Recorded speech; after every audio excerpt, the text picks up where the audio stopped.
L, L, L, L, L, whatever. However, they're showing up on the camera. That's all the Raptors are taking right now. Straight licks. Straight licks. Every night. Every night. Worst month of March on record for the Toronto Raptors. That includes Tampa. The Tampa tank season. It includes Tampa. Worst month at 1-12 in franchise history. That includes forever. Since 9-5, B. Since 9-5, guys, we are holding L's every night. 13 straight losses for the Raptors, B. 13. 13. Unbelievable. Unbelievable. Yo, Raptors are the worst team in the league right now. Worst team in the league right now. And like during this losing streak, there's like times it's so hard to watch. It really is, man. It really is. Like I know like we're supposed to be developing players and all that. Like, bruh, bruh. This is a fan channel. This is a fan channel. I'm not here to come and, yo, bro. Check the dilemma out, man. Check the dilemma. Okay? We are developing, we know that. You know? Guys like Grady Dick are getting run time and all that type of stuff. Looking pretty good for since the start of the season. But man, it's hard to watch. It is hard to watch watching this Raptors team because there's nights when I'm like, who is that? Oh, that's DJ Carton. Oh, who is that? That's Kobe Simmons. You know what I'm saying? At first, it was like, who is that? Oh, that's Jonte Porter. I heard about him. You're like, guy, it's like this all the time. It's like this all the time. Oh my God, it's unbearable. Unbearable. And the Raptors on this losing streak, they're losing by like 17 points a game. So it's not like you're like, some close games and stuff. You're getting your tail bust up, Benjamin. You're getting bust up on the court. Okay? And as fans, a lot of fans just stop watching this garbage, man. Like, respectfully to the mans that are out there that are working hard and they're playing their tails off, man. Like, respect to y'all. But as fans, you have to understand, like, the sustained excellence that this franchise has had for the last decade plus, maybe we're spoiled, maybe we're not.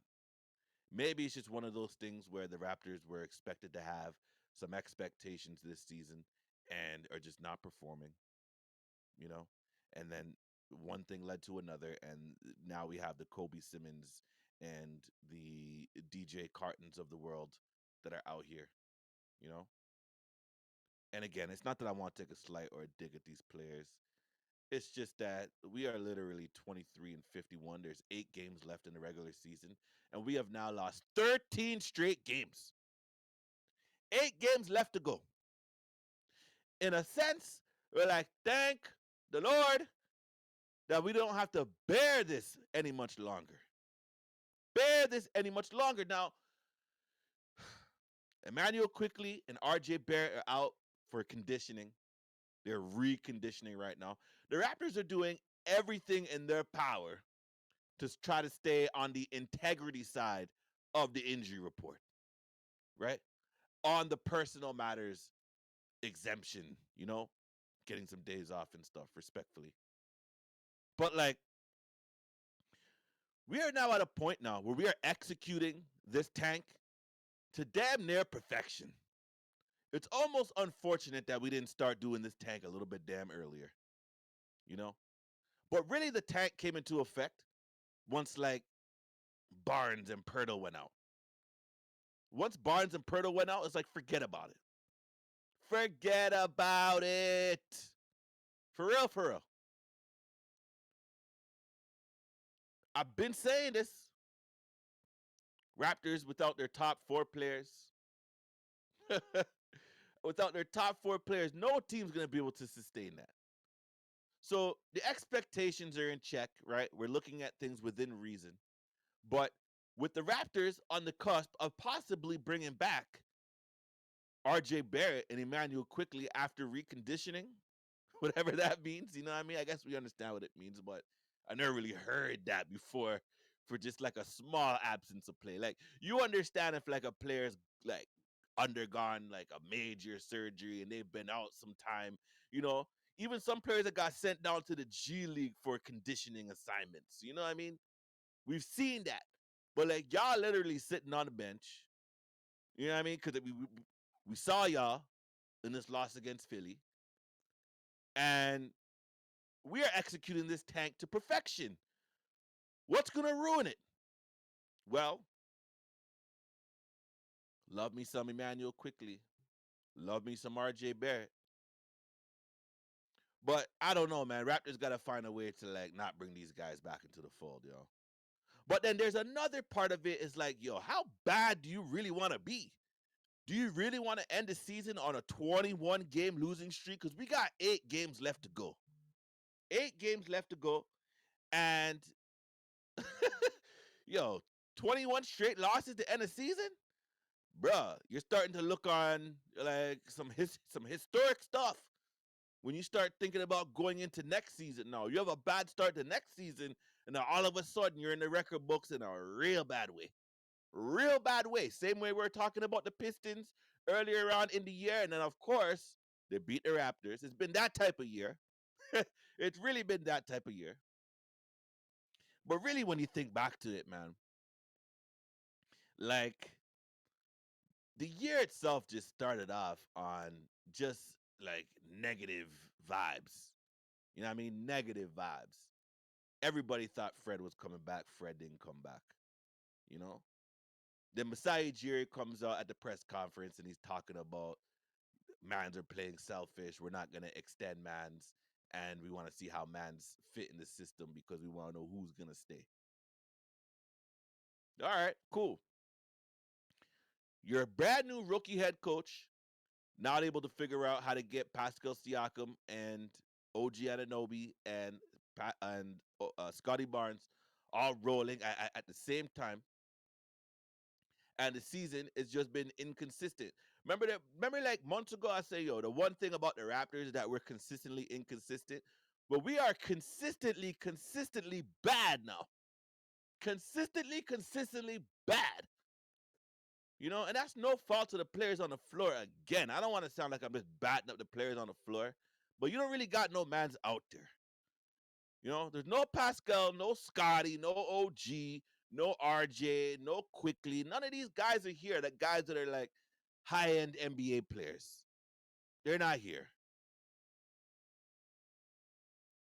So as the season goes on now, the fan base is getting louder. Like, oh, you got to trade Pascal. It's a Scotty Barnes era now. You got to trade OG. And they start looking back. We start looking back to last year at the trade deadline where we're like, yo, you should have made some trades and everything. So now, like, the fan base is getting loud. The fan base is getting loud. So just negative energy just around the team. Around the team. And at the time when all that's going on, we were pretty healthy of a ball team. Pretty healthy. Because we were talking about that from before. It's really like there were some injuries to Precious Achua. I think Gary Trent Jr. might have missed a game or two. You know what I mean? OG might have missed a game or two. Actually, I don't even think it was OG. But nevertheless, we were like dumb healthy, yo, as a basketball team. We were dumb healthy. And then, yo, bomb. You know what I'm saying? Bomb, trade, OG, gone, out of here. You know? And then more negative energy because mans didn't like the RJ Barrett contract. You know, so they're sliding. Yo, keep it real, y'all. Y'all were sliding RJ Barrett and propping up Emmanuel quickly. You know what I'm saying? That's what happened if we're keeping it a buck, yo. That's what happened. And that's okay because everything that we saw with RJ back in New York, I can understand why mans were feeling like that. And ladies, feeling like that. You know what I'm saying? But then injuries started happening, you know? And like, gotta make another trade. Gotta make another trade. There goes Pascal Siakam. You're bringing in some other guys now. You're like, okay, well, yo, maybe we can make it work with these guys. And RJ Barrett looks much different in Toronto than he did in New York. But then you start looking around the league, the guys that we did trade, Pascal Siakam. Pascal Siakam was pretty much being Pascal Siakam, right? Let's keep it real. But like Preston Achua look like a whole different player. I don't care what nobody says. He's doing his thing out there in New York with the opportunities that he's getting. You know, OG Ananobi was making all the difference in the world to the Knicks. I mean, the Knicks right now, they're looking like a real dangerous team if they're able to get back healthy. You know what I mean? Jalen Brunson's going on his MVP tour to end the season. His name's got to be in contention. Anyways, I digress. All down to Malachi Flynn, you see, you know, playing with Detroit now and getting some minutes and looking okay, you know? Okay. And from a Raptors standpoint, it was like, yo, we lose Christian Coloco, you know, big guy for the season, basically. Then we ended up waiving him to make some of those trades. Jakob Pertl has had a couple of injuries. Scotty Barnes has had some injuries. RJ Barrett and Emmanuel Quickly have all had injuries. You know, life happened with RJ and IQ had to be away from the team for personal reasons. Understand all of that, you know? Then we start bringing in guys like, you know, the DJ Cartons of the world and stuff. No disrespect, just saying, you know? Then Jonte Porter all of a sudden gets into a scandal. You know what I'm saying? Gets into a scandal with the betting thing. Like, what are we doing, dog? What are we doing, yo? This season has been damn near a nightmare. And let's not forget the lawsuit at the beginning of like near the end of the summer, going into training camp, where the Knicks sued Maple Leaf Sports and Entertainment, yo, and Darko Rijakovic and some of the other guys for tampering and stuff, stealing or whatever it was. It has just been negative energy around this team the entire season. Bunch of mans, including myself, say Darko Rijakovic, not the man. I'm at the point right now, real talk. I have zero issues with Darko Rijakovic's system offensively.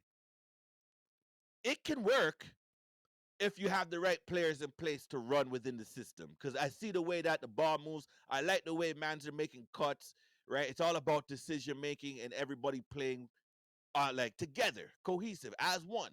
I'm with that. I like it. I really do like it, right? My quarrels with Darko Rijakovic has always been, well, if you don't have the players for the system, then you got to do something different as a basketball coach. As you know, we expect our basketball coaches to have high IQ. Come up with something different. And the things that you came up with didn't really work. The little wrinkles that you try to do. And, you know, we give you a black because it's year one. But, bro, the way that this season is going, I can understand why people are like, yo, I don't want Darko here, bro. And what about the whole other controversy in terms of buying man's a lunch or dinner for winning 3 straight games? Bruh, you know we're only able to do that once this whole entire year? I almost wish that we didn't go on that 3 game win streak. I almost wish that we didn't so that there wasn't this whole national conversation around it, including in the USA and around the world. You know, global conversation. We were the butt of a joke globally on multiple occasions this year. Multiple occasions. Losing to the Pistons after they lost 27 straight. The pizza lunch or whatever, pizza dinner, whatever the hell it was, dog. You know what I'm saying? I say pizza lunch, I think about my kids. Like it seems like every 3 weeks these damn kids have a pizza lunch at school. I never had no pizza lunch every 3 weeks. I remember back when I was a kid, it's like a pizza lunch twice a year, bro. And I was lucky if I got to participate once. Well, so it go. Anyways, We're the butt of jokes for the entire season, dog. Butt of jokes. And it's just been negativity around the franchise the entire season long. Now we're in a situation. Now we are in a situation where if you go ahead and bring RJ Barrett and Emmanuel quickly back, I'm pretty sure we can win a couple of games, right? I'm pretty sure we can win a couple of games. But what does that do for our draft situation, right? I've talked about it 1,000 times. Everybody else has talked about it 1,000 times. You know it's about to come out my mouth right now, right? You lower your odds if you finish with the seventh worst record in the NBA of keeping your draft pick for this upcoming draft, right? You lower your odds. Right now, we're one game behind Memphis for the, or I guess in front. I don't know, behind, however, which way you want to look at it. We are one game worse than Memphis right now, so we have the sixth worst record in the entire NBA, which means we have slightly better odds to keep our draft pick for this upcoming draft. And maybe that's what needs to happen. Maybe that's what needs to happen because, I mean, we understand that we don't have our full complement of players out there on the court. But can we really go another season, even just from like a head coach standpoint, for not having the pieces around you, like from a roster perspective, for this coach to run his system effectively and win games? Like, we can't have another season next year where it's like, yo, well, we really don't know what Darko can do because he doesn't have the roster in place in order for him to run his system. Like, what does that mean? That like we're wasting 2 seasons now? Is that what that means? Now I know I'm looking like way ahead, but like we need some positivity around this franchise. Like as soon as the season is over, as soon as the season is over, you know, type of stuff where you go get Manuel Quickly's contract done ASAP, right? Because you know that he's the Raptors are going to do everything to keep him here, everything to keep him here. That is a fact. Start out with that. Start out with that. Don't wait too long to go and make a trade involving Bruce Brown, right? Don't wait too long. Like, bring some positivity. I wouldn't mind if Raptors trade Bruce Brown at draft time, right? One of those other teams that are in the high 20s, because let's be real, y'all. Like, you're not getting like a lottery pick for Bruce Brown. I'm sorry. It's not happening. It's just not happening. But you might be able to get a late first round pick, right? Someone drafts for you, then you trade the rights, or they trade the rights to you of the said player for Bruce Brown, right? Something along those lines. Let the positivity come in because, yo, Bruce Brown is not going to re sign anything with Toronto unless it's a sign and trade. We know it's a team option that the Raptors can, whatever, opt into. But, we need to start the season off with positive vibes because all them negative vibes that we started off with last year, I feel like that set the tone for the season. Even though us as Raptors fans, we felt pretty optimistic that this team could perform to a level where they can challenge for a playoff spot in a top six. And there's no way that we thought that this team would be outside of the play-in, like way outside the play-in. It's not even close. We are eliminated. We are eliminated. We will be at the draft lottery. Now, whether the ping pong balls drop in our favor or not, basketball gods can tell you that. We don't know. But we need some positive vibes, man. We need some positive vibes because it's just been like, I mean, if you really like digging and looking, you could say, oh, Grady Dick has been a positive vibe. Yes. Okay, cool. But really though, like that's what we doing now. When when we think about in totality all the things that I just mentioned, which I'm sure I'm missing some, Chris Boucher going down with an injury, you know, like yo, there's a bunch of them. Fans were getting loud. Why is Chris Boucher not playing? You know what I mean? The whole Dennis Schroeder thing with Coach Rajakovic, like he's a teacher's pet. Kanai that comes on this channel is a contributor to this channel from Kanai Kick It Podcast. He came on this channel and said, yo, man, get rid of teacher's pet. You know, he's not the only one. He's not the only one. Guy, just so much negative energy around this team from the jump. Can't have them things no more, dog. You just can't. Start the season, next season, off season with some positive vibes. And for those of you that are listening right now, be like, yo, why are we talking about the off season already? We are eliminated. Scotty Barnes ain't coming back. They said that he just started using his offhand for some dribbling drills or something I read. Hey, man, cool. I'm very happy to hear that. But I do not want to see Scotty Barnes back on the court until next season. Now, it's unfortunate because he was probably in line to possibly get some votes for most improved player, possibly even win the damn thing, you know? But like bigger picture, better our odds in the draft lottery. Better our odds. I heard Pirtle's doing some shooting drills and stuff like that. His broken hand. Cool. Lovely. Love to hear that. Can't have you back, Doc. Can't have you back. Cannot have you back for these remaining 8 games. Do what you need to do and work on your shot, bro. Work on your range. I said that on the last video. Perdo, work on your range, man. Because let's say the Raptors somehow finish outside the lottery. I shouldn't say lottery, outside the top 6, and the Spurs got our pick. Man, they're gonna come for Messiah and they're gonna come for Pirtle.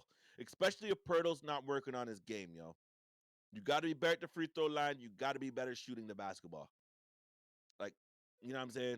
Catch and shoot scenarios. Pick and pop scenarios. Let it be an option to pick and pop. You know what I mean? Like that you might shoot the ball on that pick and pop. Because when he pick and pop, they're basically setting up actions to run screens around Pirtle for Pirtle to make a pass or for him to make a dive to the bucket for a lay-in. That's it. That's it. Man. So yeah, dog, we need some better vibes around the squad. But at the end of the day, there's 8 games left in the regular season. Is it possible that the Raptors can lose out? Lose out. Wouldn't that be something? Wouldn't that be something? That would mean that we would have flawlessly executed the tank, which is, a goal of ours because we're already here. No sense half stepping now. Go straight. You know, ain't no time for half stepping. Straight up. But listen, they got the Lakers, who have been playing pretty well recently. Anthony Davis been on a tear. LeBron James, around this time of the year, he's starting to turn up now for the playoffs. It's April now. Could be an L. That's at home. You know, maybe quickly and Barrett are back for that game. I don't know. But let's assume we don't see Quickly and Barrett together. Maybe it'd be like one or the other. Like that's also a game that we're probably gonna lose. You know? Then you have Minnesota, who's battling for the first spot in the West, right? Minnesota, OKC, and Denver. They are battling. No Carl Anthony Towns, but Minnesota's doing their thing. Chris Finch, he will be in the conversation for Coach of the Year. There's a few candidates that should be there. Chris Finch being one of them. Dagnall in OKC. I like Mosley in Orlando. You know, Tom Thibodeau, what he's doing in New York with a depleted roster. Obviously, Boston and Joe Mazzulla because they're just running away with the league. You know, so there's options. There's options for Coach of the Year. So that game at Minnesota doesn't look good. Then you have the Bucks. I mean, who knows? Who knows? The Bucks could be resting guys and looking at this game as a cupcake. But at this time of the year, they want to lock up that second seed, right? Lock it up. So another tough one. Then you have the Wizards, who we lost to. Was it last week or whatever that was? Couldn't believe we lost that one. But that one was at the Wizards. When I was looking at the schedule maybe a week ago, I was like, okay, we'll probably lose the one at the Wizards, but the one that's at home that the Raptors played in, we should win that game. But I still don't feel confident about it right now. I don't. I don't feel confident about any of these games. But maybe that's the one. Then you have the Pacers, who are also in the midst of staying in the sixth spot in the East, right? Because they don't want to drop into a play-in scenario. They have no problem going up against New York or um or Cleveland. They don't have no problem doing that. They don't want to have to play any extra games, yo. Especially because the Pacers were in the NBA Cup final, the in-season tournament. They've they've literally played more games than any other team, them and the Lakers. So you understand where they're coming from with that, right? But they want to stay in that sixth seed or possibly move up. Then you have the Nets. Another team has been struggling, but they beat us the other day. And this time we're at their gym. So like maybe you're looking at the Wizards and the Nets as possible dubs, but then you end off the season at the Heat twice, which is weird in the scheduling. I'm not really sure why they do that.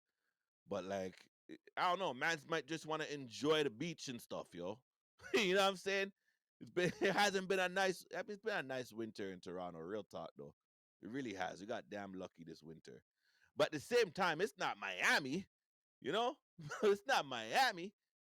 Man, them just want to go, yo, let's start this off season sooner rather than later, yo. Hopefully that's not the mentality of the man them, but like they're humans, you know? Like, this season has just been negative and just has not been anything close to the expectations to what these Raptors players expected, to what the Raptors fans expected, to what the front office expected, clearly. You know what I mean? So, I don't know. In these last 8 games, maybe there's 2 of them that are like really winnable. And then the other 8 are kind of like, I don't know. You know, we probably should lose most of them. So, most likely it's not going to be a good end to the season. But, you know, again, the Raptors are trying to execute this tank thing, man. The Raptors are trying to execute this tank thing. And even if we successfully execute it, and let's say that we are the sixth worst team in the NBA, no guarantees with the draft lottery. No guarantees. But the Raptors could use some positive vibes, man. We could really use some positive vibes. So yeah, man. Not making a long video today. Just wanted to come on and just be like, guy, I don't know what is going on with these Raptors, B, but it is so hard to watch, man. So hard to watch. You know, I was watching some NCAA, and like, truthfully, my bracket trash, yo. I'm like 21 million or something like that in the ESPN bracket challenge, yo. 21 million. Horrible, bro. Horrible. And my heels are out. So like that's it. My heels are out. Hasn't been good basketball wise, man. Has not been good basketball wise. But at the same time, I am paying attention to some of these races that are going on right now. Notably, can the Lakers possibly get back into the playoffs? Like, we know that they're going to be in a play in, right? But I'm talking about like the playoffs. Because right now, the Lakers, as of right now, they're 2.5 out of fifth. 2.5 games out of fifth. Now, there's a lot of teams in there. There are 5 teams that are within 2.5 games of each other, right? But with the Lakers' schedule, it's very possible that they could probably make up some games. Like they got the Raptors, which we talked about, the Wizards, the Cavs, Timberwolves, Warriors, Grizzlies, Pelicans. So that's at least 3 games that they should win. And then with the rest of the games, one, two, three, four, maybe they split them. So you go 6-2 down the stretch. Very possible. Very possible. Or 6-3 down the stretch. Who knows? But anyways, yeah, dog.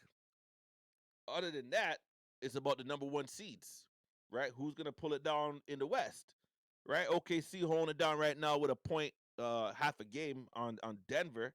Minnesota lost last night, so they dropped out their 1 game. But like, that's gonna come down to the wire. That is definitely gonna come down to the wire. And I don't care what nobody says, man. Like the latest NBA like MVP rankings that I saw on NBA.com. I'm not gonna pull it up, but it looked to me like it was Jokic, Luka, then Shy. Why the disrespect for Shy? Why? And that's not to say that like those other 2 players don't deserve, because what the Mavs have been able to do right now, you know what I'm saying? They're now 5th in the West, coming from where they came from. And Luka's just playing out of his mind. Luka's playing out of his mind. And then, Denver rising up the rankings now, looking to reclaim top spot again. They didn't go to the White House because they're focusing on getting the number 1 seed. That's their goal for the regular season. Man, a lot of respect to be given out here, man. But like for some reason, I just don't understand disrespect for Shy, because they've been consistent all season long. All season long, and he's rolling through with the youngest roster of all them teams. You know what I'm saying? They don't have a lot of guys that have all this experience in the playoffs like a Denver. They're basically, their whole squad is the NBA champ because they're reigning MVP. They're the reigning champions. And then you have the Mavs, who have like Luka, who went to a Western Conference final, and Kyrie, who's been to Mad finals and he's won. You know what I'm saying? So like, I don't know, man. I think Shy deserves the MVP. I've been saying this now for weeks, and we'll have to see what the voters do. But man, if he doesn't get the MVP, I guess we don't find that out till later on, like within the playoffs or whenever they do it now. In fact, I don't even think they do it in the playoffs. They do it in the off-season awards now, the award show. Trash. I like it. But anyways, I'm a little bit old school in a way, I kind of like when man's win the MVP and their whole teammates are around them and they get to celebrate with the fans at midcourt, I like that. You know? I like that. But anyways, yeah, NBA playoffs are heating up. We'll see what happens within the next week or so. We know that the Raptors are not going to be a part of it. And right now, the Raptors are just trying to execute the tag. So that is the whole crux of the conversation for today. So, if you're new to the channel, please like, share, subscribe, comment down below. You know what I'm saying? Like, normally I start off with an intro and all that, Raptors Flex Plus. Man, we're just getting to the business, man. I'm going to start to get to the business because, man, I'm done with all the fluff talk, dog. Done with all the fluff talk. I'm not going to be here. I kind of lied to you. I was like, I'm going to be back on the same schedule and all that type of stuff. But, bro, every time I watch these Raptors games or try to, it is just paining my soul. I'm like, bro, what am I gonna do? Come on here and talk about how trash they are and talk about how we're going for the off season? Like that could wait. Anyways, I'll be back again just now, man. So yeah, doc, if you made it to the end of this video,